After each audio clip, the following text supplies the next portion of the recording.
Good morning বন্ধুরা, আশা করি তোমরা সবাই ভালো আছো, আমরাও ভালো আছি। তো নতুন একটি সকালের নতুন দিনে তোমাদের অনেক ভালোবাসা, অনেক আশীর্বাদ, বড়দের প্রণাম, ছোটদের বুক ভরা ভালোবাসা রইলো। তা দেখো, কালকে কাজে গেছিলাম আইডিয়ালে, বিকালে একটা মেকআপের কাজ ছিল। তো যেতে যেতে প্রায় 211-র কাছাকাছি ওই সিদ্ধা পাইন্সের পেছনের দিক দিয়ে রাস্তা দিয়ে যাচ্ছিলাম।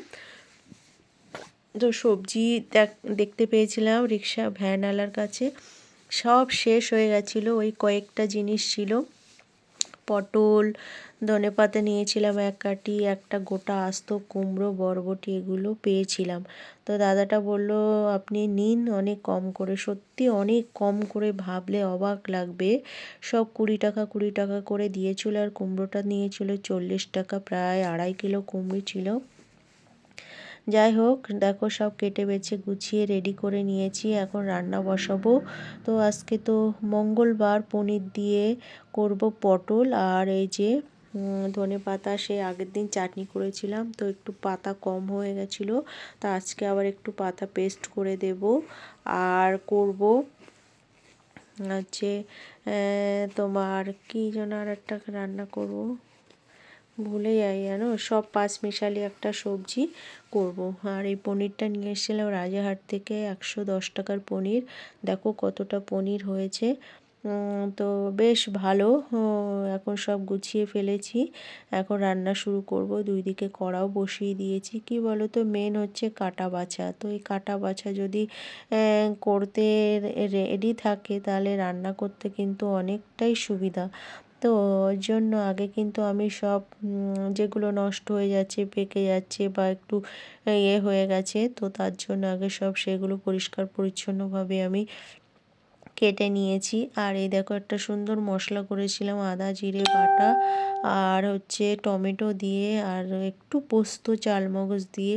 আমি কিন্তু পটলটা একটু রসা রসা টাইপের করব। আর এদিকে দেখো শিম, বরবটি, তারপর আলু, আর কাঁচা লঙ্কা টঙ্কা দিয়ে সুন্দর করে কিন্তু ভেজে নিচ্ছি। ফুলকপি ছিল একটা। এই পাঁচমিশালি ভাজা খেতে কিন্তু খুবই ভালো লাগে। তো দুঃখের বিষয়, আজকে কিন্তু তেল ছিল না বললেই চলে। তো খুব কম তেলে কিন্তু আমি কষিয়ে কষিয়ে রান্না করব, যাতে তেলটা বেরিয়ে আসে। জোরে আগুন দিলে কিন্তু সেই জিনিসটা হবে না। তো মরা আগুনে একটু লেট হবে, বাট আস্তে আস্তে করব। তো এদিকে দেখো কষানো অলমোস্ট কমপ্লিট। এবার পনিরগুলো দিয়ে আর একটু কষিয়ে জল দিয়ে দেবো। আর পনিরগুলো এত ভালো, কি বলবো, মারাত্মক টেস্ট। যাই হোক, এদিকে দেখো আবার গ্যাস শেষ হয়ে গেছে, আমি গ্যাস লাগাচ্ছি। জানি না কি অবস্থা, কি পারবো কি পারবো না। তো এই যে লাগিয়ে আবার গ্যাস ধরিয়ে দিলাম। দেখো তরকারিটা কিন্তু এবার ফুটে গেছে মোটামুটি। এবার একটুখানি ধনেপাতা আর গরম মশলা দিয়ে কিন্তু আমি নামাবো। তোমরা কেমন করে পনির রান্না করো প্লিজ কমেন্ট করে জানিও। আমি যেহেতু মঙ্গলবার আর শনিবার একটু নিরামিষ খাই, তার জন্য কিন্তু এরম একটু বেশি করেই রান্না করে রাখি। তো শনিবারটা রান্না করলে কি হয়, রবিবার সোমবার 2 দিন বাদে গিয়ে আবার মঙ্গলবারে খেতে পারি, মানে এই পনির টনির টাইপের।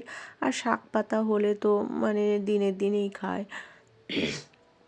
আর করেছিলাম একটু লাউ ছিল। হ্যাঁ, তো লাউটা 10 টাকা নিয়েছিল মাত্র লাউটা। তো আগের দিন আমি ডাল দিয়ে লাউ করেছিলাম, আর আজকে ওই লাউটা চিজকানি করছি বড়ি টড়ি দিয়ে, কাঁচা লঙ্কা দিয়ে। আর লাউয়ের খোসাটা কিন্তু ভাজা করছি। লাউয়ের খোসাও কিন্তু খুব ভালোবেসে গেছে আমার ছেলে। তো আমি কিন্তু ওটা এখন আর ফেলি না, এই 2-3 দিন খেলাম, বেশ ভালোই লেগেছিল। কাঁচা লঙ্কা, তারপরে একটু যদি কি বলে কালো জিরে দিয়ে ভাজা যায়, আরও পেঁয়াজ রসুন দিলে তো আরও সুন্দর লাগে। তো যাই হোক, এদিকে দেখো অলমোস্ট আমার লাউ চিচকানিটাও হয়ে গেছে। এখন মরা আগুনে বসিয়ে রাখবো, বড়িটাও দিয়ে দেবো একটু পরে। আর এদিকে দেখো তোমার জামা কাপড় কত মেশিনে এগুলো কাচবো। তো আমি দেখো স্নান করে সমস্ত কাজ সেরে এখন কিন্তু আমি পুজো পাঠ করে রান্নাঘরে চলে এসেছি লাঞ্চ করব। তো অল্প অল্প একটু লাঞ্চ করব, সকাল থেকে যেহেতু একটু চা খেয়েছি, বারোটা এখন 3টে বেজে গেছে, তা সামান্য, কারণ আমি বাড়ি থাকলে একটু লাঞ্চ করি, আর যেদিন ভালো মন্দ রান্না করি সেদিন করি, আর যদি না করি বা রান্না না করি তাহলে কাজে বেরালে তো করিই না। তো এটাই। আর কি বলবো, ভাতটা বেড়ে নিয়েছি, দেখো এইটুকুই ভাত খাবো, 1 চামচ 1.5 চামচ মতো ভাত নিয়েছি।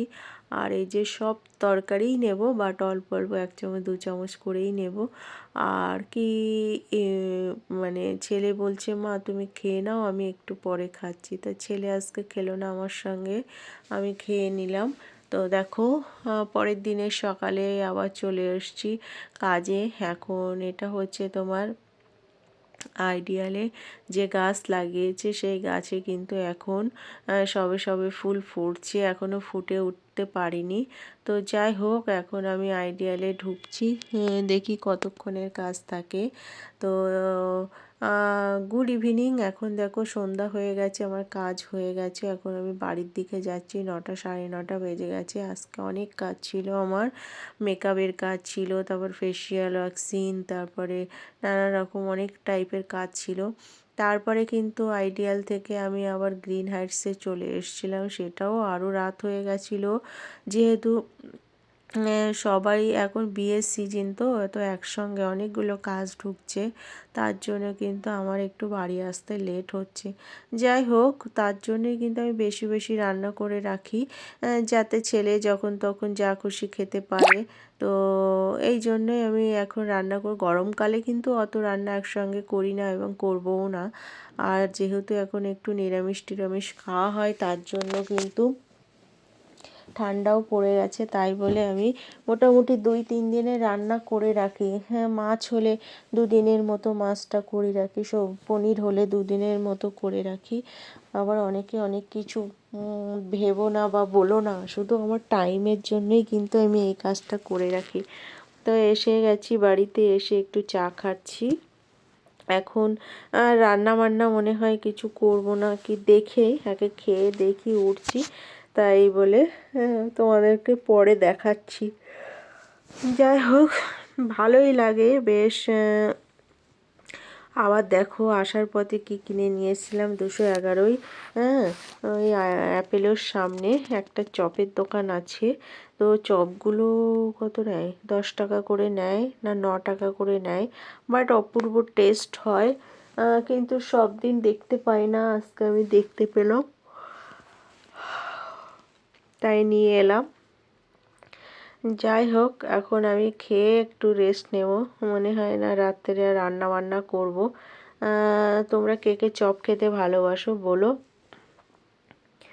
আমার তো খেতে ভালো লাগে, বাট ইদানিং খুব অ্যাসিড ফ্যাসিড হয়ে যায়, তার জন্য। আর এদিকে দেখো আজকে এখন করব একটু তড়কা, আর এই কি তড়কা, তো হ্যাঁ তড়কা করব, তড়কার ডাল আর রুটি করব। হুম, ছেলে বললো মা, না মেন কথা আমি তড়কার ডাল নিয়ে এসেছিলাম, বেশ অনেক দিন হয়ে গেছে, তাই ভাবছি নষ্ট টষ্ট হয়ে যাবে, তো সকালে আমি ভিজিয়ে রেখে গেছিলাম যে বাড়ি এসে কিন্তু আমি তড়কা করব। তো আইডিয়াল একটা দিদিভাইয়ের কাছ থেকে শুনে এসেছি কী করে রান্না করে। তা দিদিভাইটা আমাকে বলে দিল, মারাত্মক টেস্ট হয়েছিল ডিম ছাড়া তড়কা। পেঁয়াজ আদা রসুন দিয়েছি, সব চৌকো চৌকো করে কেটে নিয়েছিলাম, কেটে নিয়ে এই যে টমেটো, তারপরে পেঁয়াজ আদা রসুন সব দিয়েছি, দিয়ে কিন্তু আমি এরকম সুন্দর করে ভাজছি, এই মানে মশলাটা করে নিচ্ছি। করে নিয়ে এই ডাল দেখো আমি কিন্তু সিদ্ধ করে একটু ঘেটে নিয়েছি, নাইলে কিন্তু আস্তে আস্তে হয়ে থাকে, আমার আবার আস্তটা ভালো লাগে না, একটু ঘাটা ঘাটাটাই বেশি ভালো লাগে। তো যাই হোক, আজকে ডিনারে হচ্ছে রুটি আর তড়কার ডাল। তোমরা কে কী রান্না করছো প্লিজ কমেন্ট করে জানিও। লাস্টে কিন্তু আমি এতে ঘি আর তোমার গরম মশলা না, গরম মশলা ছিল না, ধনেপাতা দিয়েছিলাম, মারাত্মক টেস্ট হয়েছিল। দিদিভাইটা বলেছিল একটু বাটার থাকলে বাটার দিও, কিন্তু আমি অত হেলদি ফুড খাই না, বাট দিতে হয় তাই দিই, আর সামান্য পরিমাণে আর কি। তো যাই হোক, কেমন লাগছে দেখো। আর তরকাটা কিন্তু মারাত্মক টেস্ট হয়েছিল। এই যে দেখছো ঝোল ঝোল, যখন খেয়েছিলাম না তখন পুরো বসে গেছিলো কিন্তু। হ্যাঁ, মানে একটু পরে ঠান্ডা হয়ে গেলে কিন্তু বসে যায়। তারপরে দেখো এদিকে রুটি করছিলাম। রুটি কি বলো তো, আমি একসঙ্গে মোটামুটি তোমার 6-7টা করে রুটি বানাই। কারণ রুটি আমি যখন বেলতে শুরু করি, প্রথম ওভেনটাই আমি দিয়ে এপিট করে নিই, এক পিঠ করে উল্টাই। আবার যখন ফোলাতে শুরু করি তখন সেকেন্ড ওভেনটাই দিয়ে আমি, এই দেখো প্রথম উল্টানো ছিল, এবার সেকেন্ড উল্টানো। তো এই যে ফটাফট এরকম রুটি ফুলবে। একটাই কারণে হয়তো ফুলবে না, কি কারণ সেটা, যে কোনো সাইডে বেলতে গেলে চেপে গেলে তাহলে আর ফোলে না, নাইলে মোটামুটি আমার সব রুটিগুলো ফুলে যায় এবং খুব সুন্দর হয়। আর এবার দেখো এটা কিন্তু রেশনের আটা, দারুণ মানে আটা কি বলবো আর কি। তো আমার ছেলে ওটা ভাঙিয়ে নিয়ে এসেছিলো, তো এখন কিন্তু সেই আটা দিয়ে আমি রুটি করছি। তা বন্ধুরা, টাটা, সবাই ভালো থেকো, সুস্থ থেকো, পজিটিভ থেকো। আর কেমন হয়েছে জানিও আমার তরকাটা দেখতে। Love you all.